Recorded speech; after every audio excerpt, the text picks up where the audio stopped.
Assalamualaikum warahmatullahi wabarakatuh. Perkenalkan, nama saya Milati Aska, NIM A1 di 018174. Saya di sini ingin menyampaikan materi tentang budidaya dan pengolahan tanaman tahunan sagu.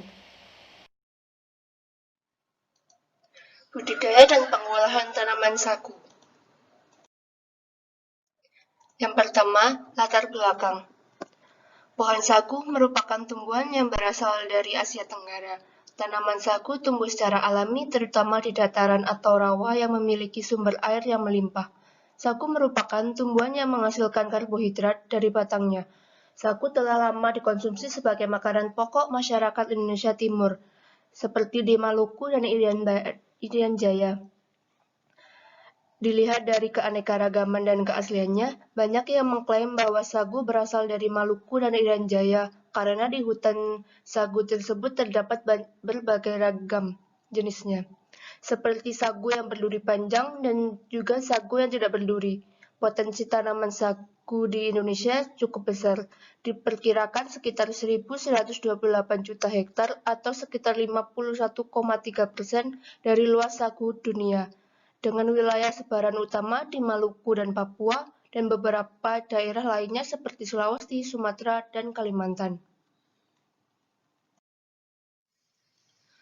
Taksonomi tanaman sagu. Tanaman sagu merupakan tumbuhan monokotil dari famili Palmae, ordo Sadiciflora, dan genus Metroxylon. Tanaman sagu memiliki dua jenis, yaitu sagu berduri dan sagu tidak berduri. Sagu berduri antara lain sagu tuni, sagu ihur, sagu mahanaru, dan sagu duri raton. Sedangkan untuk sagu yang tidak berduri yaitu sagu mulat. Karakter morfologi tanaman sagu. Yang pertama, batang. Batang merupakan bagian terpenting dari tanaman karena merupakan gudang penyimpan pati atau karbohidrat dalam inti batang dan memiliki berbagai kegunaan industri. Batang sagu berbentuk silinder dengan tinggi 10 hingga 15 meter dari tanah sampai ke akar bunga, dan diameter batang di bagian bawah bisa mencapai 35 hingga 50 cm atau bahkan 80 hingga 90 cm. Umumnya diameter batang bawah lebih besar daripada diameter batang atas dan kandungan pati bagian bawah biasanya lebih tinggi daripada bagian atas. Yang kedua, daun. Tanaman sagu mempunyai daun ramping agak lebar dan bertangkai daun. Daun sagu mirip dengan daun kelapa dan memiliki pelepah mirip dengan daun sirih. Saat muda, pelepah tersusun berlapis-lapis, namun saat dewasa mereka terpisah dan menempel pada ruas batang. Tanaman sagu yang ditanam di atas tanah liat yang cukup terang akan tumbuh 18 batang pada saat dewasa dengan panjang 5-7 meter. Dalam tiap batang terdapat 50 pasang daun. Panjang daun antara lain 60 hingga 180 cm dan lebarnya sekitar 5 cm. Tanaman sagu memiliki sekitar 1000 stomata per milimeter persegi daun, sehingga sangat efektif dalam fotosintesis. Yang ketiga, bunga dan buah. Tanaman sagu akan berbunga dan berbuah pada umur 10 hingga 15 tahun, tergantung jenis dan kondisi pertumbuhannya. Setelah itu, pohon itu akan mati. Awal masa pembungaan ditandai dengan keluarnya daun bendera yang ukurannya lebih pendek dari daun sebelumnya. Sagu adalah sejenis bunga majemuk. Bunga sagu tersusun dalam buah manggar yang padat, berukuran kecil, berwarna putih, berbentuk seperti bunga kelapa jantan dan tidak berasa. Terdapat sepasang bunga jantan dan betina di cabang ketiga, tetapi bunga jantan mengeluarkan serbuk sari sebelum bunga betina mekar atau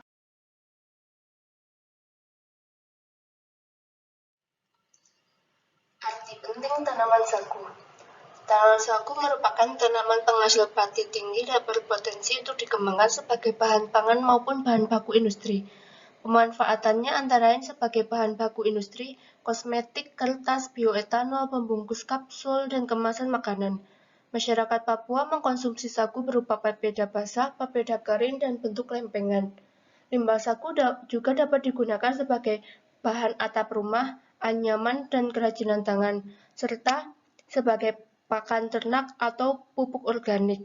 Ulat sagu juga dapat dikonsumsi dan sagu juga berperan dalam kegiatan sosial. Seperti saat ada perayaan atau acara penting dalam kegiatan sosial masyarakat setempat, pohon sagu bisa dipanen, karena biasanya olahan sagu disediakan untuk para tamu di pesta pernikahan. Fase pertumbuhan dan karakter fisiologi. Terdapat 4 fase pertumbuhan pada siklus hidup pohon sagu yang berlangsung selama 11 hingga 12 tahun. Yang pertama, fase pertumbuhan awal atau fase pembentukan rumpun. Dalam fase ini ditandai dengan munculnya bakal anakan dan berlangsung selama 3,5 tahun dengan lambatnya pertumbuhan batang serta terbentuknya sekitar 90 daun. Yang kedua, fase pertumbuhan batang, termasuk batang dari anakan. Fase pertumbuhan batang berlangsung selama 4,5 tahun dan setiap bulannya akan membentuk 1 daun baru hingga menjadi 24 daun dan gugurnya daun pada batang yang mengakibatkan terdapat 54 bekas menempelnya daun di batang. Produksi pati akan terjadi selama fase pertumbuhan batang ini dengan jumlah hasil yang banyak. Yang ketiga, fase pembungaan. Fase pembungaan berlangsung selama 1 tahun. Setiap bulan pada fase berbunga akan membentuk 2 daun baru dan berkurangnya produksi pati. Pati akan bergerak dari penyimpanan di batang bawah ke batang bagian atas. Oleh karena itu, pada fase ini tanaman sagu sebaiknya dipanen. Yang keempat, fase pematangan buah. Fase pematangan buah dan pembentukan biji berlangsung selama 2 tahun. Proses budidaya tanaman sagu. Yang pertama, persiapan lahan tanaman sagu. Tanaman sagu paling baik ditanam di tanah pasang surut, terutama saat pasang surut air tawar. Lingkungan tumbuh terbaik tanaman sagu yaitu daerah berlumpur, di mana akar pernapasannya tidak akan terendam. Persiapan lahan meliputi yang pertama pembukaan hutan atau pembersihan lahan.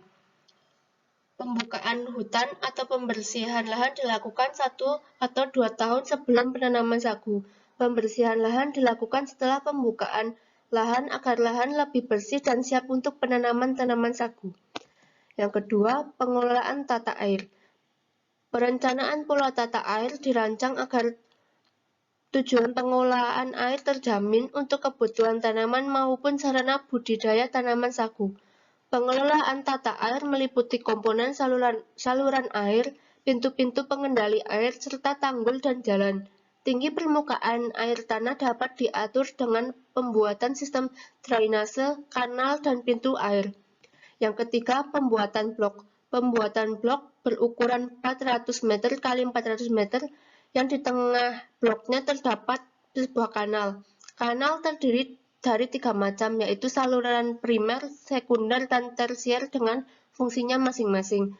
Lahan penanaman sagu didominasi oleh lahan yang berupa rawa dan lahan pasir yang sering dipengaruhi pasang surut. Maka sistem dan alat transportasi harus tersedia sistem saluran sebagai pengganti jalan darat.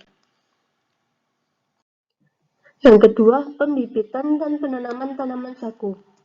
Pembibitan sagu berupa tunus tempel yang menempel pada pohon induk secara hati-hati dalam arah tegak lurus dengan tanah ke arah dalam batang induk.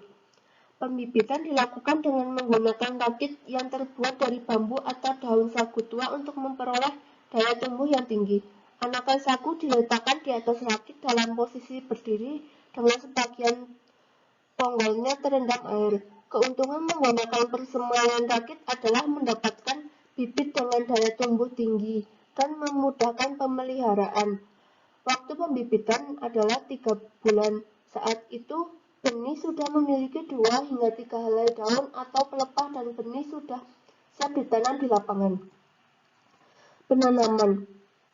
Penanaman bibit sagu sebaiknya dilakukan pada musim hujan dengan ukuran lubang 30 cm x 30 cm x 30 cm. Bibit sagu ditanam tegak dan sebaiknya menggunakan penyangga dan untuk mengurangi penguapan dilakukan pemangkasan pada bibit yang memiliki 3-4 pelepah. Sagu ditanam dengan jarak tanam 10 meter x 10 meter persegi atau 8 meter x 8 meter persegi. Penanaman benih sebaiknya pada saat menanam tidak membelakangi sinar matahari karena akan menghambat pertumbuhan benih yang ditanam. Yang ketiga, pemeliharaan tanaman sagu. Yang pertama, penjarangan dan penyulaman. Penjarangan tegakan pada pohon sagu idealnya dilakukan setahun sekali. Tanpa penjarangan dapat menyebabkan pertumbuhan anakan sagu menjadi lebih rapat, sehingga dapat menyulitkan pemeliharaan dan pemanenan, serta akan menjadi kompetisi bagi pohon induk untuk mendapatkan unsur hara dari tanah dan sinar matahari. Penyulaman bisa dilakukan kapan saja agar tidak ada kekosongan di area lahan tanaman sagu. Penyulaman dapat dilakukan hingga umur 3 tahun.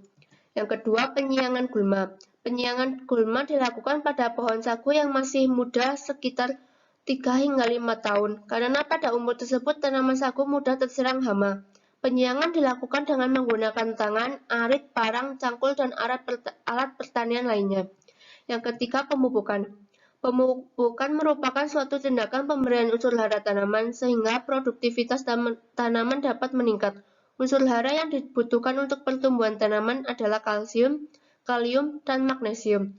Cara pemupukan dapat dilakukan dengan dibenamkan di dalam tanah agar tidak terbawa air sebelum diserap oleh akar tanaman. Yang kedua, pemupukan dapat dilakukan secara melingkar mengelilingi rumpun. Yang keempat, pengendalian hama penyakit. Pengendalian hama akibat kumbang kelapa dan kumbang sagu dapat dilakukan dengan membakar bagian yang terserang, membudidayakan secara kultur teknis, menggunakan insektisida, dan menggunakan musuh alami. Untuk pengendalian babi hutan dan monyet dapat dilakukan dengan memberikan 2 hingga 5 gram umpan beracun fosfor. Untuk penyakit tanaman bercak kering dapat dilakukan dengan fungisi dan sanitasi lingkungan yang dapat digunakan. Proses pengolahan panen dan pasca panen tanaman sagu. Yang pertama, pemanenan tanaman sagu. Tanaman sagu biasanya dipanen sebelum pembentukan bunga primordia atau saat kucup bunga sudah muncul namun belum berbunga. Saat itu daun terakhir yang muncul jaraknya berbeda, lebih lurus dan ukurannya lebih kecil. Ciri lainnya adalah pucuk agak mengembang, duri berkurang, dan pelepah daun lebih bersih dan licin. Tanaman sagu di Maluku biasanya dipanen sesuai dengan kebutuhan pangan pemilik atau permintaan pasar. Akibatnya, sebagian pohon sagu ditebang melewati masa panen yang ditandai dengan tumbuhnya bunga sehingga kandungan karbohidratnya rendah. Pembersihan dilakukan untuk membuat akses ke rumpun dan untuk membersihkan batang yang akan dipotong guna memudahkan penebangan dan pengangkutan hasil tebangan. Sagu dipotong sedekat mungkin dengan akar. Pemotongan menggunakan kapak atau mesin potong atau gergaji mesin. Batang dibersihkan dari pelepah dan sebagian ujung batang karena areanya lebih rendah. Hanya menyisakan batang sagu sepanjang 6 hingga 15 meter. Yang terakhir, pasca panen tanaman sagu. Pertama, pembelahan. Pembelahan batang dan pengupasan kulit. Pohon sagu yang telah ditebang biasanya dibagi menjadi beberapa bagian untuk memudahkan pengangkutannya ke lokasi pengolahan. Bagian yang dibelah hanya pada pangkal batang sagu dengan panjang kurang lebih 1 meter untuk ditokokan. Hal ini dilakukan karena empelur pada pangkal batang sagu cukup keras dan berdiameter lebih besar daripada batang sagu tengah dan ujung. Yang kedua, penokokan.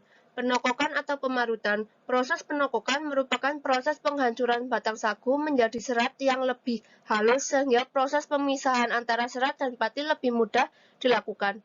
Cara penokokan sagu dilakukan dengan cara duduk di atas pohon sagu searah dengan batang sagu, sambil mengayunkan alat penokokan secara berulang-ulang ke arah empelur sagu sehingga empelurnya terpotong atau hancur. Yang tiga, pemerasan. Pemerasan empelur sagu adalah suatu kegiatan atau upaya yang dilakukan dengan cara mencampurkan empelur tepung sagu dengan air yang kemudian diuleni dan disaring dengan kain untuk memisahkan atau menghasilkan sagu pati. Hasil ekstraksi sagu pertama berupa larutan sagu pati yang masih tercampur air, sehingga untuk mendapatkan pati sagu, larutan didiamkan selama 30 menit sampai 2 jam agar sagu pati dapat mengendap dan airnya perlahan dibuang sehingga dapat tersisa sagu pati yang siap untuk dikemas. Yang terakhir, pengemasan. Proses pengepakan pati sagu oleh masyarakat Kampung Sembaro telah menggunakan karung beras sebanyak 15 kg. Proses pembungkusan pati menggunakan anyaman daun sagu juga bisa dilakukan. Pati yang diperoleh dari cara ekstraksi tradisional ini berupa pati basah yang disimpan dalam anyaman daun sagu. Sekian presentasi dari saya. Apabila ada kesalahan, saya mohon maaf yang sebesar-besarnya. Semoga materi yang dapat saya sampaikan bermanfaat bagi kita semua. Sekian, wassalamualaikum warahmatullahi wabarakatuh.